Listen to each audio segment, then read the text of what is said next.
Going to show you how to fix a leak on an old compression fitting. Here we have an old bit of pipe with a compression fitting on. It's fairly new, but we'll say that it's leaking out of this joint. Now there's a couple of things you can do if you've got a leak like that, and one of them is to see if it will tighten anymore. So you can put your grips on there and see if it will tighten up anymore. I mean, it will in this instance because I've only just screwed it on loose. Try that first. If it's still leaking, then the best bet is to undo the old joint and put some ptfe tape around it. So I'll show you how to do that. So we just put our grips on again. I know you would probably be in position when you showed it properly, but we'll undo that. Okay, once you've got it loose, obviously make sure your water's turned off first before you do anything. That is critical. But undo your joint. Okay, all the way. There's our old joint. Now there's our old joint. Probably what's happened is it's dried out, and it's probably been tightened up a couple of times before by other people to try and stop leaks, but often, you know, once it starts, it can't stop. Now plumbers would use probably Boss White and Emp on this joint, but we're saying you're a home plumber, a chap who's indoors, so your best bet's going to be a bit of ptfe tape. Okay, so get your ptfe tape, unwind your tape and wind it around the front of the fitting.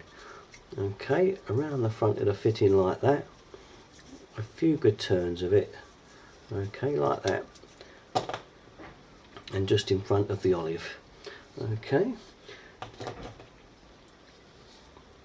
there we are, lined up, and then slide your fitting back on. It'll be nice and tight now. And also, I mean, a lot of people as well, just for good measure, will put a little bit round the actual olive as well, which you can do, but it will make it a bit tighter. You can put a bit round the olive as well if you want, just to make sure, if you're worried about it. But usually a little bit in front always does it for me. Slide your pipe back on. It will be a lot tighter, you can feel it is, and then just nip it up. Get your grips on the back one. I'll be on that one there because I can slide it in. Get your sort of stubby spanner. These little stubby spanners very handy. You can get them for about £5 in some of these local DIY stores. Very good, and just nip it up like so. That should do it.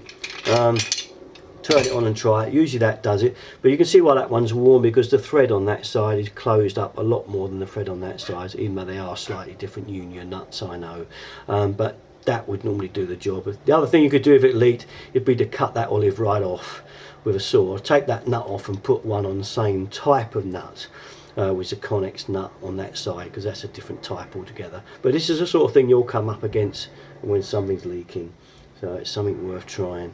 And basically that's the job. Thanks for watching.